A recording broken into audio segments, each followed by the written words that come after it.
What is the number one thing holding you back from dating?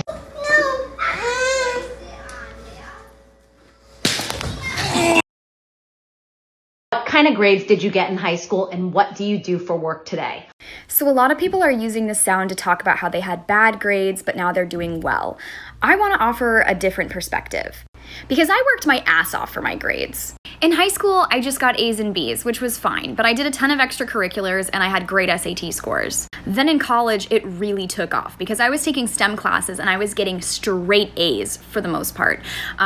Chemistry, biology, calculus, A. I was doing 15 credit hours a semester. I was working part-time at Starbucks. I was working as a math tutor. I was president of more than one club. I worked so hard that I got to start working in a biology lab where I was pulling 5 a.m. shifts on Christmas Day. I got an honorable mention from the Goldwater Scholarship because of the B I got in organic chemistry. But I'm really happy to say that after all of that hard work, I do think I'm pretty successful now. I have nearly 2,000 subscribers on OnlyFans. It's come to my attention that 90% of the women that are on TikTok are crying over a motherfucker that can't back a trailer. Can't skin a deer, don't know what the a backstrap is, can't change his own tire, can't even change his own goddamn oil. But the first thing they want to say is, oh, but he's pretty. He's pretty goddamn useless unless you're running from a bear and you need to trip that motherfucker. You just... Whew.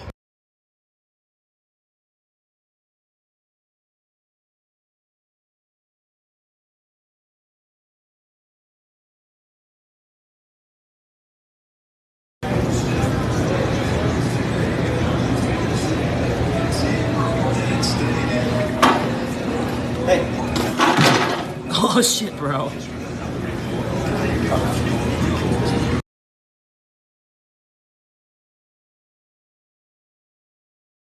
Can you come f me right now? If she's a homebody, barely got friends, loves to eat, got a good vibe and mad goofy, she's not wifey material. She's a soulmate. Hi guys, so first of all, this is a bathing suit, and if you're wondering why I'm in a bathing suit in the middle of a snowstorm in January, it's because it snowed 2 feet and I don't have any snow pants, and I want to show you how deep it is. So, yeah. It's cold as fuck and I'm scared to get in, but as most of you know, I'm 4'8", so the snow's probably gonna go up to here on me. Alright, here we go. I'm gonna do it. I'm gonna get in. Ooh. It's like too deep. Like I can't. Okay, I'm in. I can't get out. Oh my god. Oh my god. Oh my god. No, never again. Yeah, can I have some food stamps for food? Just to eat? If you want to eat, you have to be poor. I'm poor. Why else would I ask you for fake food money for food? You have jewelry, not poor. Don't believe you. Do you need proof? Here's some proof. Why do you want food stamps? To eat food. Okay, but you have to promise me you won't buy drugs with your food stamps. Okay. I see you have a job and you make money. Where does all your money go? You can't eat? No, I have bills to pay. For drugs? No. Can I have the food stamps? You act poor, so yes. But you can only buy cold food. Rotisserie chickens are for rich people. Okay. I'm hungry now. When will I get the food stamps? 3 weeks. Okay, I'll try not to die.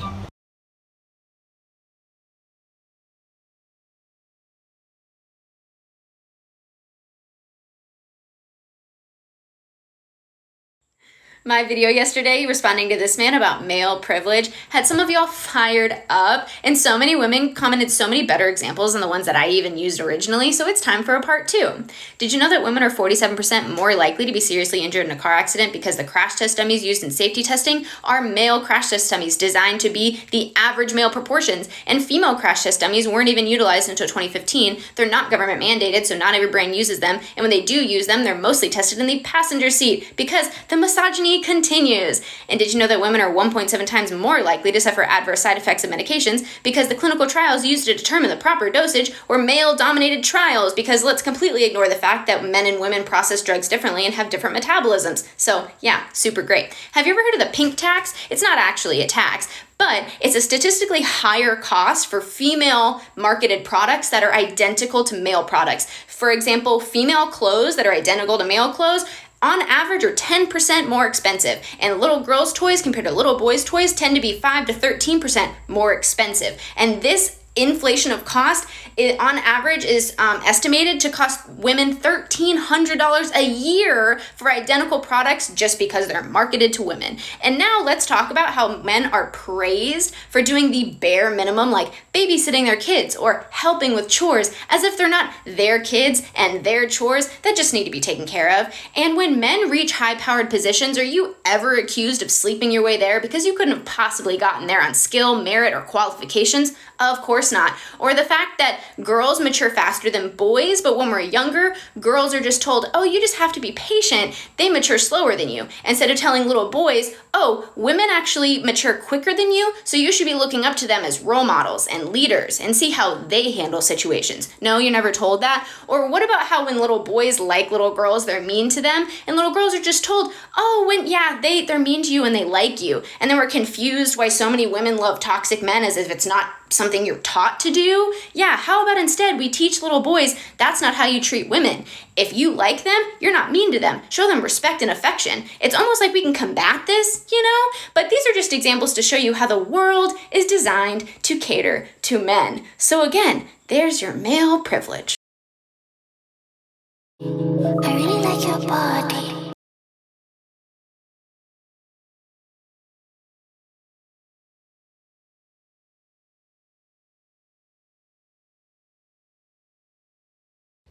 This is what I am wearing. This is what I was wearing on my way back home. It is sweatpants and a crop top. This is not inherently sexy or intrinsically sexual. Yet 2 random men creeped me out on my way back home this morning in a time frame of like 4 minutes. You see? I'm not even trying. And to be honest, I should be able to wear whatever the I want. Don't get me started with that. Honestly, it's not my fault that my tits are amazing and I look good in sweatpants. And, you know, I see TikToks on here all the time that talk about, like, you know, pretty girls and how they're never approached. And it's true. Like, I was just out at a bar. Black men were there. None of them talked to my friends and I. All pretty girls, black girls, none. And it's like, people say, like, finding someone to have sex with you, to take you out to eat, to compliment you is not hard. I can go on these apps clearly and find someone that's ready to have sex with me tonight, right now, without even knowing my last name. Literally does not know if I've just got rid of an STD yesterday, but is definitely willing to have sex with me right now. But finding someone that, like, is willing to check on me when I say I'm having a bad day, that's too much. And it's just so frustrating because it's like, I'm just myself. I don't know what else to do. But that's how you know I be on TikTok all damn day. What's my name? You know it's Lizzo. Elegant, luscious, and love my melanin. I know I'm intelligent, iridescent, and zero of these haters could ever touch me in my Tesla. Zoned out, zooted, fluting like Zelda. Oh, and that's the way that it go. Some people call me Lizzie, other people call me Ho! No shame in your game, free the nipple and the coochie and the booty. While we at it, free the people, y'all. You like my phone? My husband, he bought it. You like my car? My husband, he bought it. My husband, he bought it. My husband, he bought it. I'm spoiled and rotten. My husband, he. My husband caught me singing about his death in the shower. I put the pills in his coffee.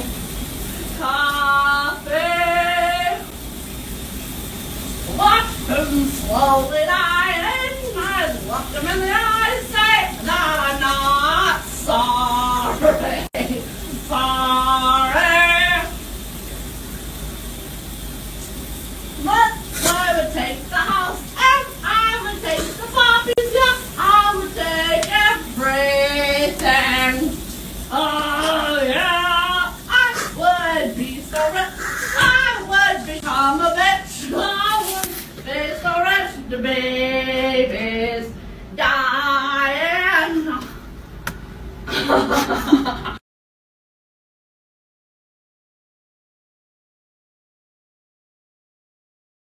I understood the assignment. Why do men have this irrational fear that women are going to use them?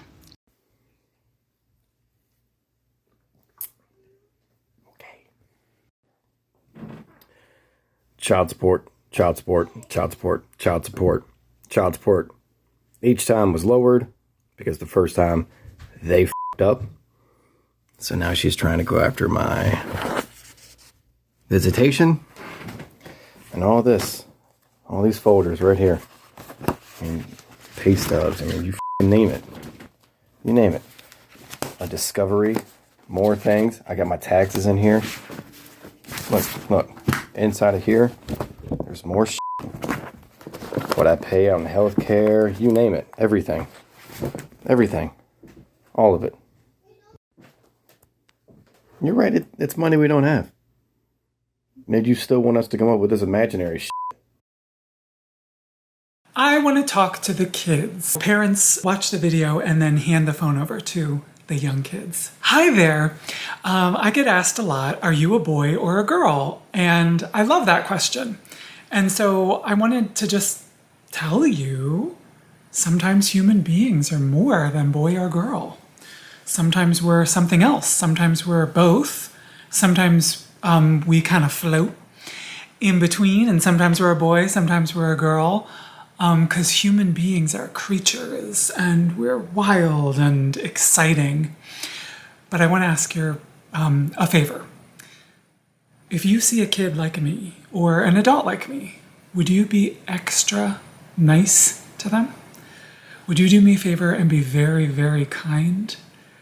Yeah, like anybody, we can feel lonely. And so if you're kind to us, it would be really, really important.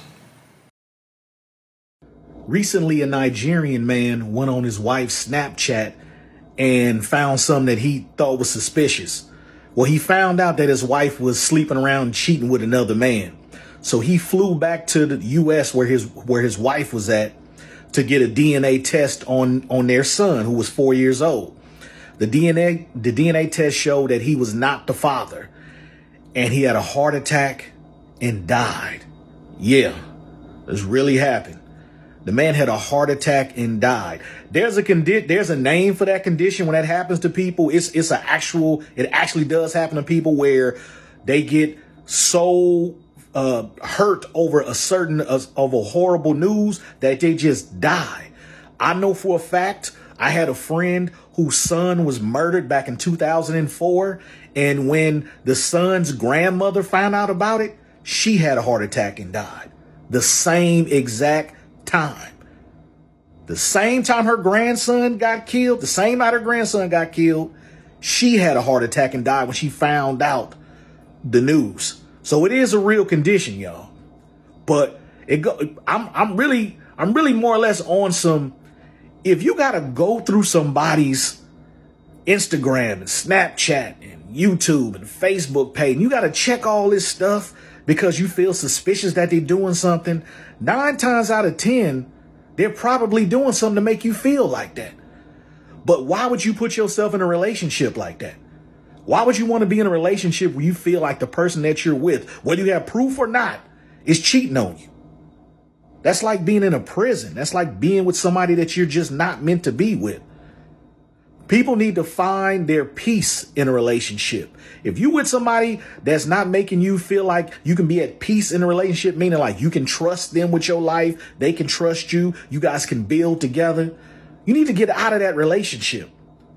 In this particular situation, when that dude, for him to check her Snapchat and find out she was messing around means that she was giving him the signs already. He just didn't want to see him. Unfortunately, he died because of it.